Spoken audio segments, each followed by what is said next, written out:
जोजोलपा नेपाल भाषा learning. हजुरहरू save Nepal भाषा क्याम्पेनलाई सहयोग गर्न चाहनुहुन्छ भने यो ब्लग एड्रेस nepal-bhasa.blogspot.com लाई सेयर गर्न सक्नुहुन्छ सोशल मिडिया अथवा हजुरहरूलाई कहाँ सेयर गर्दा सजिलो हुन्छ त्यही सेयर गर्नुभएदेखि हुन्छ। र नेपाल भाषा छिटो सिक्नको लागि केही टिप्स पनि छ र नेपाल भाषा सँगै साथीहरूसँग अथवा आफ्नो कोही नजिकको मान्छेसँग सँगै सिकेर बोलीचालीमा प्र्याक्टिसमा ल्याउनु भयो अथवा मनमा नै त्यो भाषा प्रयोग गर्नुभयो भने नेपाल भाषा प्रयोग गर्नुभयो भने छिटो सिक्नलाई सजिलो हुन्छ। अब आज गाई जात्रा भएकोले मैले यो पागल वर्ड लिएको छु आजको लागि चाहिँ। अब मेल पागलको लागि केटा मान्छेलाई उही भन्छ भने फिमेल पागलको लागि अथवा पागलनीको लागि चाहिँ उही भन्छ उही। यसमा युज भएको सेन्टेन्सहरू र वर्ड्सहरू कसैले खोजपेश गर्नको लागि भन्दा पनि साथीहरूलाई बोलचालीमा कहिलेकाहीँ युज हुने मैले सेन्टेन्सहरू युज गरेको छु र कसैले पनि खोजपेश गरेको अथवा केही अब नराम्रो लागेमा त्यस्तो केही नसोच्नु होला। यो सेन्टेन्सहरू केवल नेपाल भाषा प्र्याक्टिसको लागि मात्र मैले बनाएको हो। बेमान पागल, बेमान उही अथवा फिमेलको लागि केटी साथीहरू अथवा कसैको लागि बेमान उही। कस्तो पागल, गयम उही अथवा गयम उही। पागलहरू उही त अथवा उही त केटीहरूको लागि उही त।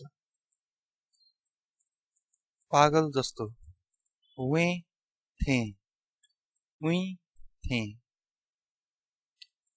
सबै पागल द को उही अथवा सक्ले पनि भनिन्छ सक्ले सबै भन्नलाई सक्ले उही। तर बोलीचालीमा बढी युज हुनेको चाहिँ द को नै हो, द को उही भन्न सकिन्छ। अर्को अब कहिलेकाहीँ हामी साथीहरूलाई थता गरेर अथवा केही रमाइलो गर्नको लागि हामीले भन्छौँ तिमी पागल हो छ उही ख अथवा छ उही ख।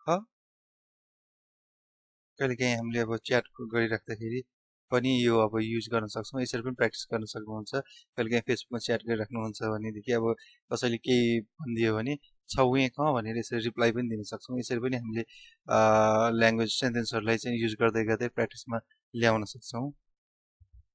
अर्को सेन्टेन्स यो पनि हामीले कहिलेकाहीँ साथीहरूलाई भन्छौँ तिमी त पागल जस्तो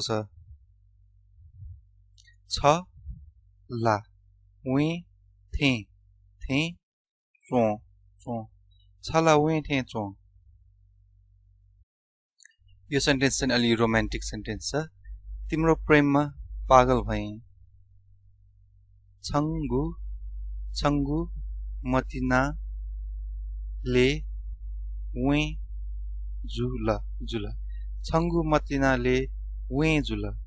यो कहिलेकाहीँ एसएमएस पठाउनुको लागि पनि काम लाग्छ होला यदि अनम्यारिड हुनुहुन्छ भनेदेखि, र म्यारिड हुनुहुन्छ भने पनि काम त लाग्छ। यो सेन्टेन्स चाहिँ कहिलेकाहीँ कुरा गर्दा रिस उठ्यो भने पनि भन्न सकिन्छ अथवा जिस्काउनुको लागि पनि भन्न सकिन्छ। साथी पागल भएको हो पासा उही जु ख पासा उही जु ख। कहिलेकाहीँ धेरै कोही मान्छे कराइराख्यो भने यो भन्न सकिन्छ तिम्रो कुरा सुनेर पागल भए छङ्गु ख न्यना अर्थात् सुनेर न्यना उही जुल छङ्गु ख न्यना उही जुल। अर्को पागल जस्तो कुरा नगर उही थे ख ल्या मटे उही थे ख ल्या मटे। अब यो सेन्टेन्स चाहिँ कहिलेकाहीँ हामीलाई अब साथीहरूसँग अलिकति रिस उठ्दाखेरि प्रायः जस्तो भन्छौँ हामीले पागलखानाबाट बाहिर आएको हो अथवा आको हो भन्छौँ आइएको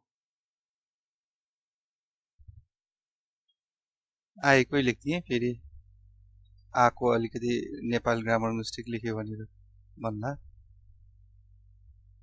पागल खानाबाट भागेर आएको हो पागल खाना बिस्यौं बिस्यौं बिस्यौं वयु वयु खला पागल खाना बिस्यौं वयु खला यो सेन्टेन्स चाहिँ कहिलेकाहीँ हामीले साथीहरू कोही बसिराख्दाखेरि कोही साथी आउँदाखेरि चाहिँ ठट्टा गर्नको लागि चाहिँ भन्न सकिन्छ पागल खानाबाट कहिले आएको अथवा यसलाई पनि आएकै लेख्थ्यौँ किनभने कहिलेकाहीँ कोही साथीहरूले यो मान्छेले त नेपाली भाषा नै मिस्टेक लेख्दो रहेछ भन्दा पागल खाना खाना यो पागल खाना मात्र होइन नेपालीमा भन्दाखेरि पागल खानाबाट कहिले आएको हुन्छ पागल खाना हुन्छ नेपाल भाषामा चाहिँ पागल खाना खाना ना पनि हुन्छ यो पागल खानाबाट भन्न लागि चाहिँ पागल खाना ना गबले वयु वयु पागल खाना गबले वयु अब यो चाहिँ सेन्टेन्स चाहिँ कहिलेकाहीँ कोही मान्छे अलिक धेरै बोलिराख्दाखेरि हामीले युज गर्न सक्छौँ भाइ तिमी कसरी पागल भएको किजा अर्थात् भाइ किजा छ गेना वे जु जु किजा छ गेना वे जु अब अर्को सेन्टेन्स छ यो चाहिँ प्रायः जसो अब केटीहरू ठुस्किँदाखेरि चाहिँ केटीहरूको लागि चाहिँ काम लाग्छ अथवा केटाहरूले पनि भन्छ यो चाहिँ म पागलहरूसँग कुरा गर्दिन अब कसैले अब रिसाइराख्दाखेरि च्याटमा किन नबोलेको भनेर भन्दाखेरि चाहिँ यो रिप्लाई दिन सकिन्छ जी होइन जी वे ते ना प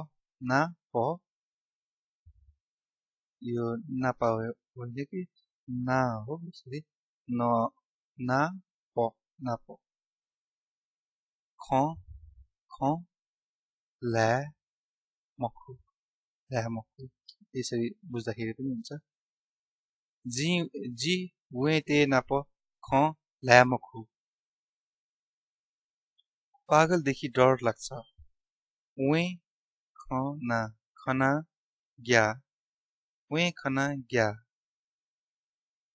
आजलाई यति नै कस्तो लाग्यो भन्नुहोला यो ब्लग एड्रेस मैले डिस्क्रिप्सनमा पनि लिङ्क छोडिदिएको छु यो भिडियोको मुनिपट्टि डिस्क्रिप्सनमा पनि हेर्न सक्नुहुन्छ र फेसबुक ग्रुप जोइन गर्न चाहनुहुन्छ भने यो फेसबुक ग्रुपको लिङ्क पनि डिस्क्रिप्सनमै छ आजको लागि यति नै पछि फेरि अर्को भिडियो लिएर आउनेछु भिडियो कस्तो लाग्यो भन्नुहोला र केही सल्लाह सुझाव भएदेखि पनि भन्नुहोला थ्याङ्क यू शुभ